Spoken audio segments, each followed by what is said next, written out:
Olá, bem-vindos e bem-vindas a mais um episódio do podcast Além da Energia. Eu sou o Bernardo Menezes e trago agora um tema bastante estratégico para o setor elétrico. É que os países sul-americanos deram um passo importante em direção à integração energética do continente.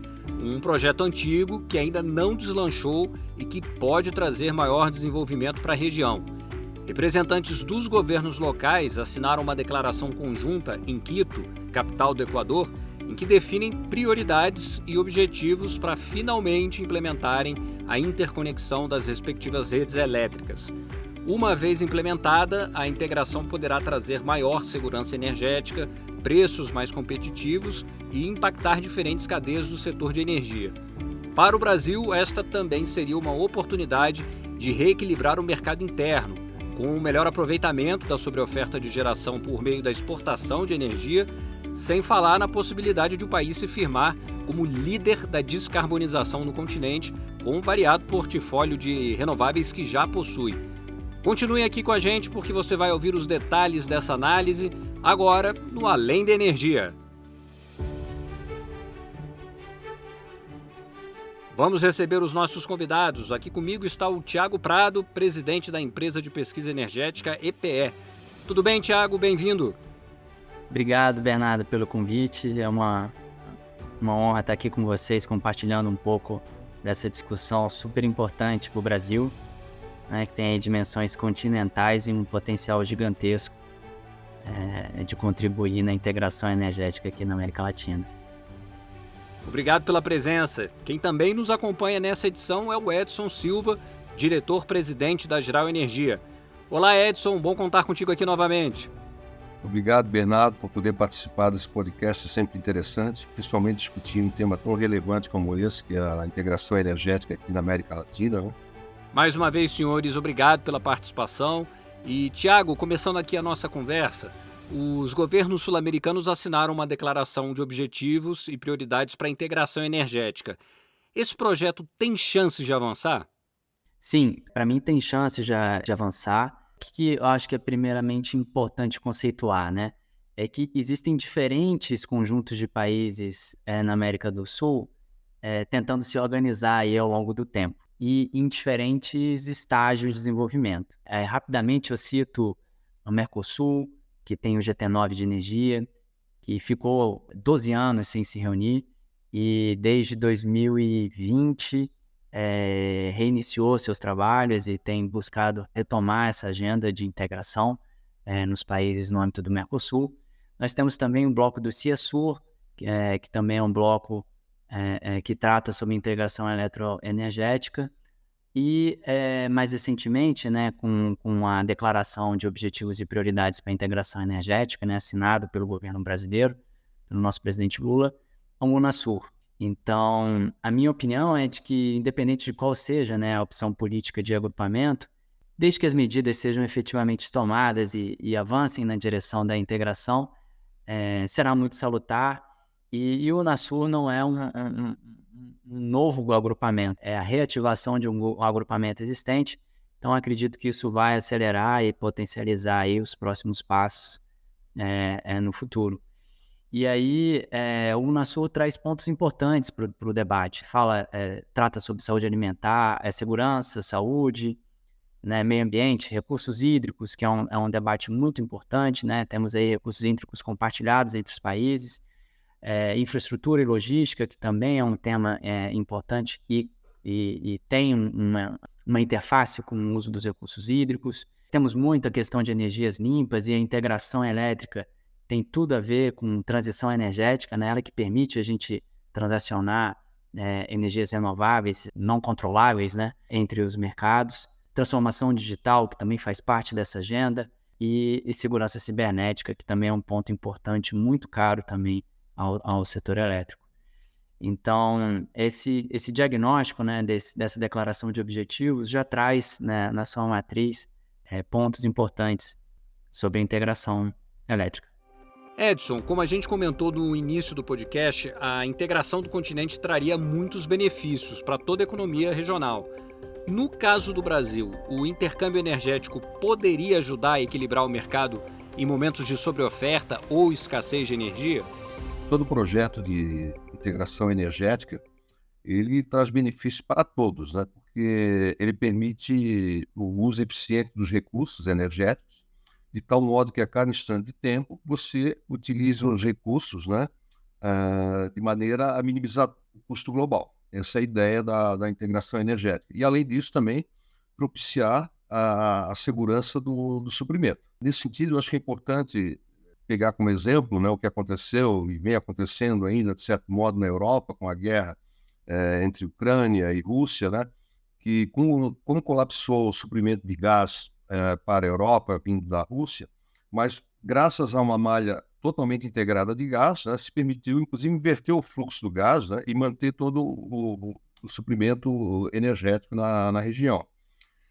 Temos agora aqui também um exemplo recente, que é o caso da crise que a Argentina está passando, de suprimento de gás, que é um exemplo ao contrário, né? Quer dizer, a Petrobras está tendo que socorrer a Argentina com carregamento de gás, e se nós tivéssemos uma integração já definida, né, uma malha de gás, isso aconteceria de uma forma mais natural.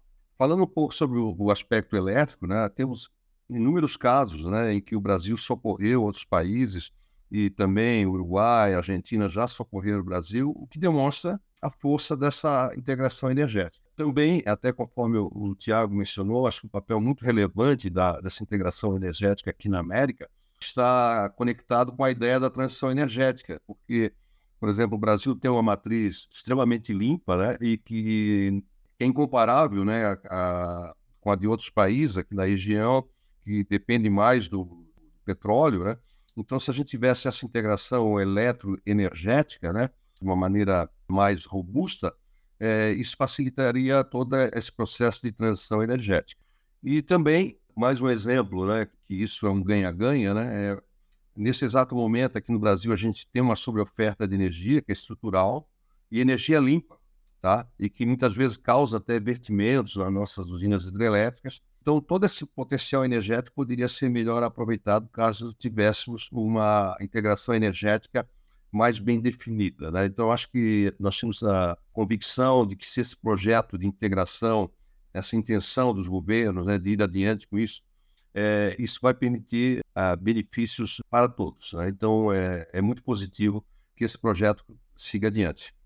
Bom, Bernardo, se você me permitir também, eu gostaria de complementar um pouco a fala do Edson. Eu acho que assim, o que reforça, né, a fala que ele trouxe é justamente se a gente puder olhar o histórico. E sem dúvida, se a gente observar o uso das interligações energéticas ao longo do tempo com a Argentina, Uruguai, Paraguai e agora a Venezuela, e também sobre a perspectiva gasífera com a Bolívia, com gás natural, esses ativos de interligação eles trazem não só a segurança energética, mas também propiciam aí, em momentos de escassez, a gente poder fazer esse intercâmbio de energia.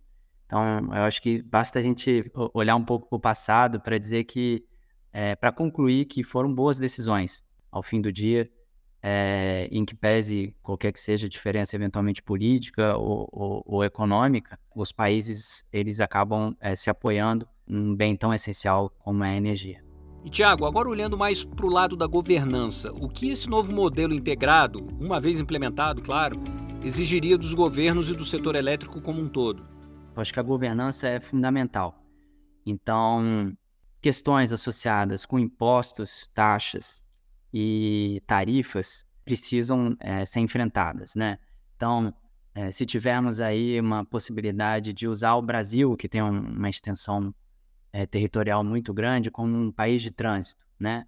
E o que seria esse país de trânsito? Aquele país que recebe a energia por um ponto do sistema e entrega essa energia para outro país em outro ponto do sistema, né? Essa energia ela vai sofrer algum tipo de imposto? É um imposto de importação, exportação?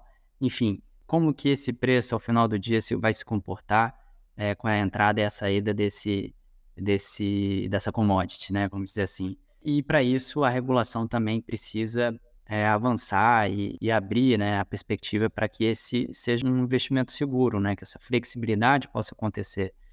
Então, a gente está falando até algo além, né?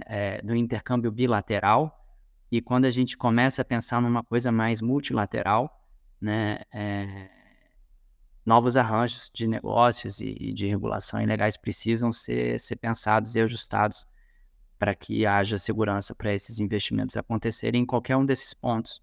Com respeito ao que o Tiago falou da segurança jurídica, isso é muito importante para que a gente evolua e passe a ter intercâmbios estruturais e não apenas intercâmbios de oportunidade como se tem hoje. Então, acho que o nosso sonho, né, é que se tenha intercâmbios como que são praticados na Europa, né, que são todo dia você faz intercâmbios energéticos de um país, de uma região para outra. Aproveitar que você está com a palavra, Edson, no contexto de uma maior interconexão continental, como a usina Giral poderia contribuir?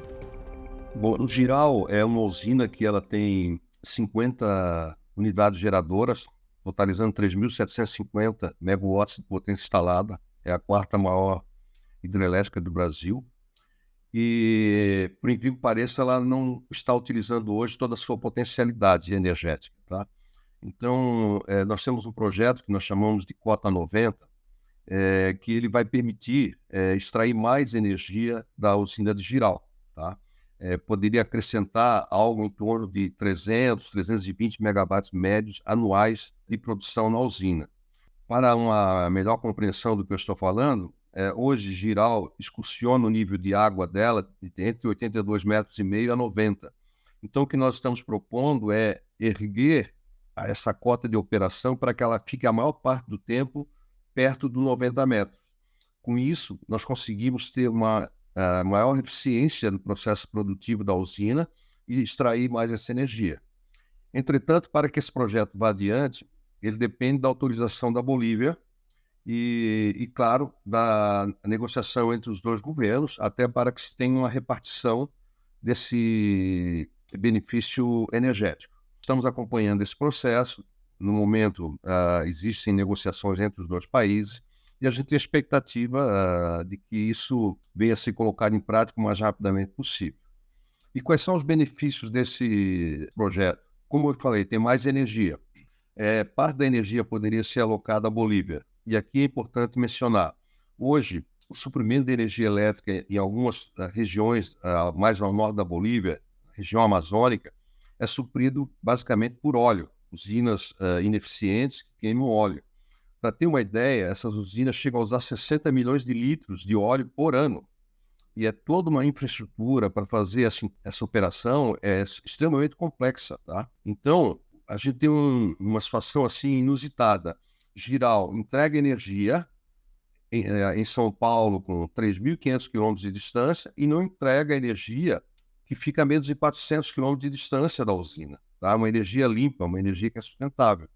Então, a gente tem uma expectativa bastante positiva de que esse projeto vá adiante, porque ele também contribui para a descarbonização na região amazônica, numa região tão sensível, e, além disso, também traz segurança energética para o Brasil, porque, como eu falei, eu tenho uma maior produção, e eu cito aqui 2 exemplos, bem recentes, inclusive o Tiago acompanhou bastante. Em 2021, o governo brasileiro tentou de todas as formas, diante da crise hídrica, colocar essa operação de pé. Por umas questões, esse projeto naquele momento não evoluiu, mas se tivesse esse processo já de integração concluído, a gente daria mais segurança para o abastecimento aqui. Ano passado, tivemos a maior crise no próprio Rio Ladeira, de seca. O que acontece? A usina de Santo Antônio teve que paralisar a operação, porque a gente não conseguia, lá em Giral, que fica a montante de Santo Antônio, regularizar a cascata. Com um projeto desse de ter uma operação num tempo maior, na cota 90 metros, nós vamos conseguir ter um volume, um pulmão de água para poder suprir, no caso de uma crise energética como a do ano passado, manter a operação de Santo Antônio. Então, é um projeto muito importante, né? E a gente espera até que esse projeto ele seja pioneiro no sentido de ter um intercâmbio de energia entre os dois países numa base diária ou sazonal e não apenas um intercâmbio de oportunidade. Então, eu acho que esse é um grande projeto piloto que pode ser um divisor de águas daquilo que a gente tem hoje em relação ao futuro de maior integração. Tiago, gostaria de complementar? O projeto do complexo hidrelétrico do Rio Madeira, ele já nasceu com características de integração regional, né? E eu me recordo que já na consulta pública, né, do edital do leilão, já haviam questionamentos, né, por parte dos interessados com relação às discussões ali fronteiriças e de eventuais benefícios energéticos se houvesse uma integração maior entre os países. E o Edson trouxe um ponto muito importante, né? Essa mudança da cota, ela traz benefícios energéticos. Existem outros benefícios também quando a gente pensa em investimentos e empreendimentos de geração hidrelétrica dentro da Bolívia. Eles também geram benefícios regularizando a vazão e traz benefícios também na operação dessas usinas. Então, assim, um planejamento mais coordenado, né, desses investimentos na região geram benefícios mútuos também, assim, né? Projetos novos geram para o Estado plurinacional da Bolívia, mas também geram benefícios aqui para o Brasil. E tem, por fim, um último aspecto, né, que eu diria que transborda um pouco a questão energética, que é a questão da navegação. E esse potencial de navegação também tem benefícios ali para os países, né? Principalmente quando a gente pensa numa integração energética, eu diria que é assíncrona, né? A gente poder, por exemplo, transportar combustíveis líquidos renováveis, amônia, ou hidrogênio, ou cargas, grãos. Esse tipo de integração também conta e acaba vindo, né, à baila junto com a questão energética, principalmente quando a gente trata de recursos hídricos. E, Tiago, aprofundando mais um pouco, de que maneira a maior integração com outros países da região ajudaria no dinamismo das exportações de energia do Brasil? Bom, a integração regional tem uma série de benefícios, né? Assim, o primeiro deles é ampliar a segurança energética, né? Acrescentando aí mais uma linha de defesa para situações de emergência. E isso aí o Edson também explorou muito bem na fala dele. Não só de emergência, mas nas contingências, né, dos sistemas eletroenergéticos. E o segundo benefício é a otimização dos recursos. A gente consegue extrair maior sinergia entre a oferta e a demanda. Quando a gente trata de um continente, e principalmente de um país com a dimensão do Brasil, a gente passa por diferentes regiões, climas, e aí você consegue explorar melhor excedentes de energia, podendo passar de um país para o outro, dado que boa parte dessas energias renováveis elas não são controláveis, né? Então, vai além de um intercâmbio de oportunidade. E aí requer um nível de integração maior entre os operadores e, inclusive, entre os planejadores. Eu acho que esse é um grande desafio também. Eu trouxe alguns pontos legais, né, para a segurança jurídica e para a realização dos investimentos, mas também é um ponto que precisa ser amadurecido dessa confiança, né? Essa confiança entre países, entre operadores e entre planejadores, né? Para que esses recursos possam ser considerados de forma firme, né? E quando você olha grandes blocos mais maduros, como a União Europeia, é muito transparente, muito tranquilo a forma com que eles tratam a importação que eles têm de outros países, né? Eles assumem a importação como um dado certo. E isso, enfim, tem uma relevância. É claro que a geopolítica atual acabou desfavorecendo um pouco, né, esse nível de confiança num tema mais sensível como energia. Principalmente eles que têm um inverno muito rigoroso, né, e outras questões assim, mais pujantes ali para o segmento, né, para a economia e para o bem-estar da população. Um terceiro que eu diria que é a equalização dos custos marginais entre países, né, do preço da energia. Quando você gera essa possibilidade de integração, essa diferença de preços também oportuniza, né, negócios entre países, investimentos indo de um lado para o outro, na busca de trazer preços mais competitivos de energia para o bloco. E aí a gente já não fala mais de um benefício nacional, a gente está falando de um benefício conjunto. E aí a integração permite essa busca por uma equalização de custos de energia. Falando em investimentos, Edson, quais investimentos em infraestrutura são necessários na sua avaliação para a integração com os demais países sair do papel? Para responder essa pergunta, é importante termos já em consideração que grandes investimentos já foram feitos para ter essa integração, né? O Brasil hoje ele tem conexão com a Argentina, Uruguai, Paraguai, com a Venezuela. Então, já temos essa integração e, voltando a falar um pouquinho sobre Giral, eu creio que aí tem uma oportunidade e com um investimento bastante baixo, né? Porque essa energia precisa sair do Brasil e chegar na Bolívia, mas como eu falei, são distâncias inferiores a 400 quilômetros, que sistemas de 138 kV ou algo do gênero possa suportar. É claro que também tem que ter investimento em conversoras, porque a frequência, né, na Bolívia e outros países da América é 50 Hz, no Brasil é 60, mas são investimentos que, valores inexpressivos, né, perto aos benefícios que podem trazer. Então, eu diria que um bom começo seria usar de uma maneira harmônica os investimentos que já foram feitos, tá? E fazer um investimento pontual aqui ou ali. Agora, para mim, o grande investimento, eu acho que é justamente partir do seguinte princípio. Temos um continente que tem uma diversidade enorme de fontes e, como o Tiago falou, nós temos que usar essa complementaridade. Existe a diversidade e a complementariedade. Como são fontes alternativas, nem sempre você vai conseguir armazenar essa energia em grande escala. Então, essa integração por meio de linhas de transmissão ou com gasodutos, né, ela permitirá o uso de toda essa potencialidade incrível. Agora, para isso, o grande investimento, na minha opinião, que a gente tem uma discussão política orientada para essa efetiva integração com a visão de continente, né, e não isoladamente entre um país ou outro. Ou seja, a gente precisa ter uma harmonização regulatória para que isso possa nos trazer segurança jurídica e se entre no processo virtuoso de investimento, de mais e mais integração. E aí eu penso, né, que um país-chave para tudo isso acontecer é a Argentina, porque a Argentina ela está entre o Brasil, tem Chile, Bolívia, Uruguai, Paraguai.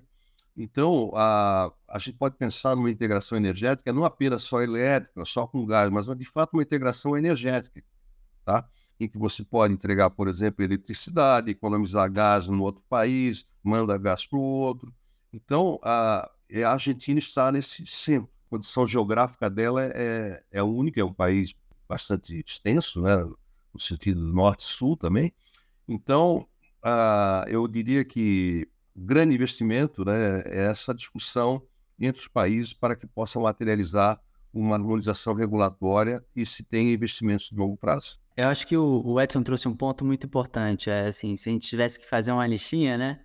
Eu acho que primeiro a gente deveria pensar nas condições de otimizar os investimentos já feitos. Como usar melhor aquilo que a gente já tem. E o case de Giral, por exemplo, é um desses, né? Como trazer melhor uso de um ativo que já está aí. E aí, na sequência, quando você consegue construir esse ambiente saudável para realizar os investimentos e de forma mais organizada e planejada entre os países, aí novos projetos passam aí a fazer sentido e os novos investimentos começam a surgir.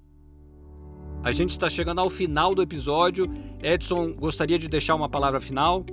Bernardo, eu quero primeiro agradecer a oportunidade de discutir esse assunto, né, novamente, e fico aqui com a melhor expectativa para que a gente possa pôr em prática, né, esses projetos, né, e estamos à disposição, né, até da empresa de pesquisa energética, do próprio Ministério de Minas e Energia, que está à frente, né, liderando esse projeto de integração. Estamos à disposição para contribuir, e temos um potencial enorme, mas, insisto, né, tem que ter essa boa vontade política de pensar numa integração efetiva entre as regiões, não isoladamente em cada país. Tiago? Assim, em síntese, né, acho que a conclusão do Edson é muito assertiva. E se a gente der uns passinhos para trás e olhar como a política de integração estava funcionando, né, ela se iniciou com o bloco do Mercosul, e aí tivemos aí um período, como havia comentado, de um largo hiato, né, mais de 12 anos sem um grupo, né, de energia no Mercosul se reunir, e eu acredito que isso fomentou muito a discussão bilateral. Então, acabou que a integração começou a ocorrer em mesas bilaterais e não de uma forma estruturada multilateral. E eu acho que esse é o atraso que os países estão tentando tirar. De forma bilateral, eu acredito que boa parte deles já exploraram, né, os avanços possíveis, né? É claro que sempre é possível fazer mais, né? E esse exemplo que a gente trouxe sobre a Bolívia é um exemplo interessante, porque, dada a extensão que a gente tem aqui na América Latina, a gente tem barreiras físicas mesmo, né?